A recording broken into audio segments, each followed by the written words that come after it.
dismiss history at our peril. Liberty Nation Radio with Mark Angelides.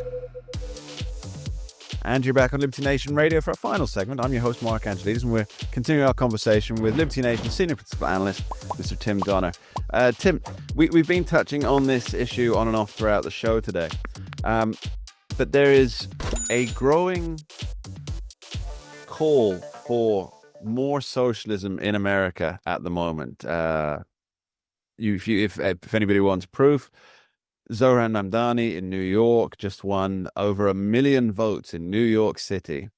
And bear in mind, like for the last 30 years, there hasn't even been 1 million votes cast in that race. And so it seems to me that there's an appetite for it, for some more socialism than already exists, as it were. But do you think it can ever really can it gain a foothold in America so it becomes a permanent part of the body politic?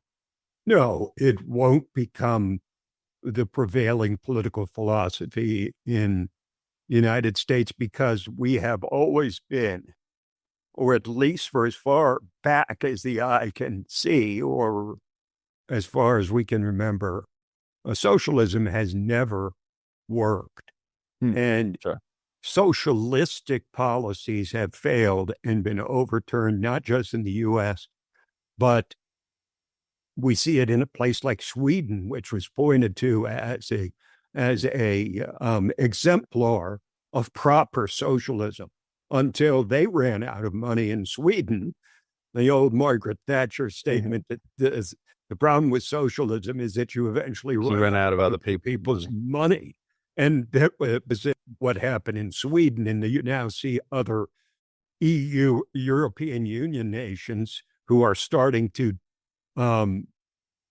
really turn away from more clearly socialistic policies. I think the problem, Mark, is that this issue is presented as a binary choice: capitalism versus socialism. And what that does do is it takes the people who've been left behind by capitalism, by the cost of living, the cost of housing, and it says, well, capitalism isn't doing anything for us, so I guess we'll embrace socialism, even though they don't know all that entails. So I think it's more a referendum on the popularity of capitalism than it is on a thirst for socialism. Yeah, that does make sense. Actually, I talked about this on very briefly on last week's Liberty Nation Radio with our economics guru, Andrew Moran. And I made a point that you have all these young people, and they're looking away from the free market system, and they're looking at socialism because they don't have anything. You know, they don't have money, they don't have housing, they don't own a home. And it occurred to me then, and I made that point then, I'll make it again now, is that of course they don't have anything. They're young. You don't have anything when you're young. You know, it takes a lifetime to build up, you know, some money, a home, you know, get yourself out of your debts, things like that. It takes time. But I worry that because it's become so acceptable to be socialist now, even communist, I mean, that blows a brief aside here, that people openly say, yeah, I'm a communist. And I think, would people say the same thing, like say that so proudly that they're Nazis, you know, in terms of the amount of death and destruction that ideology has caused? But if they opt for socialism at a young age because it's now so acceptable to say, oh, of course I'm a socialist, things like this, then they might not ever get the opportunity to take advantage of the free market system that people naturally take advantage of as they just get older. Because that's life, right? You don't start out with you're not born and you've got a property and a portfolio when you're born.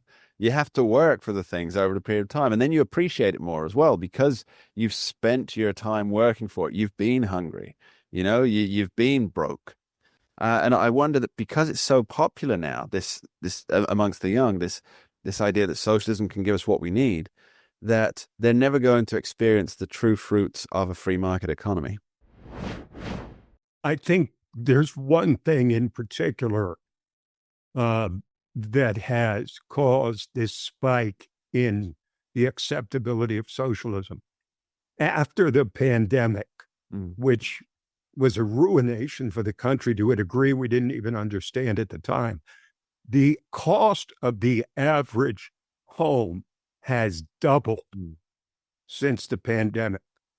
And it means now that the average entry-level person or family into the owning a home used to be as low as 26 years old, and it's now over 40. So you have to be over 40 on average to be able to afford to buy your own home. This means that young people can't own a piece of the American dream. We become a nation of renters rather than owners.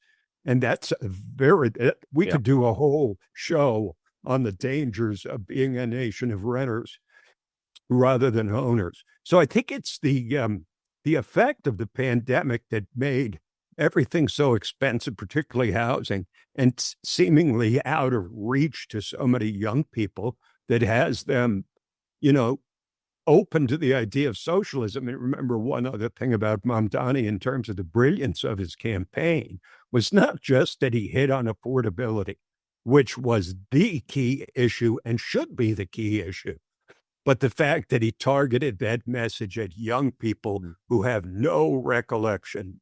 Many weren't alive during the particular excesses of socialism and communism in the Soviet Union and Eastern Europe and Cuba. They didn't live through that. They're not scared of that. They didn't see that. They don't know about it. They haven't studied it. They just see socialism means a lot of free stuff for me. Therefore, hey, why wouldn't I support it? So doesn't that mean that there is a growing foothold? And how does one repel that battlefront of socialism, Tim? Just a short answer, if you can come with a short answer on that particular subject. Well, I think, capitalism has to, again, work for more people than it's working for now. The problem really comes down to we have a vibrant upper class and a well-protected lower class, but it's the middle class that has suffered, and we have to strengthen the middle. If we strengthen the middle class, we strengthen capitalism. Words to live by there, Tim Donner. Thanks ever so much for joining us on today's show. A lot of fun, Mark. Thanks for having me. And that's about all we have time for this week's edition of Liberty Nation Radio, heard coast to coast on the Radio American Network. I'd like to thank our special guest today, longtime host of this here radio show, and Liberty Nation senior political analyst, Mr. Tim Donner. And of course, extend my thanks to you, the listeners out there, who tune in each and every week to join in the conversation. You are appreciated. Please do remember, Liberty Nation does not endorse candidates, campaigns, or legislation.